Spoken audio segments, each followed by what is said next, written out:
Yan trabaho niya. Oh. Yan. Grabe bunga oh. So nag-access pruning lang siya. No? Psst. Access pruning lang siya. Tapos ito rin gawa niya. Ito rin gawa niya. Sige. Alam na yung gagawin niya eh. No? Ayan, putol yan. Mabilis pa oh. Dali lang turuan basta bata pa. Magaling na. Pwede ng ano to. Pang 7,000 trees dito. Gagawin nila daw 7,000 trees after ito. Alright. May bunga no? So yan, ito yung gawa mo.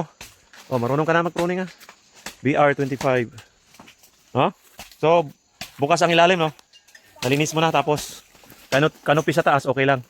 Tapos may mga bunga pa. Bali access pruning lang ginawa mo. Grabe bunga oh.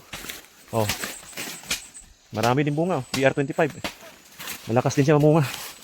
Yan oh. Oh. Yan ha. So marunong na sila mag-pruning. Okay na. Ito oh. Sugat ng lagari. Spray na lang pagkatapos. Ayan oh. So isang buong araw kahit sa mga bata ito, mga college pa daw sila. Sa pruning, mga agriculturist daw sila. So natuto na talaga sila oh. Pero mabagal pa lang. At least maka 300 sila sa isang araw. Pruning.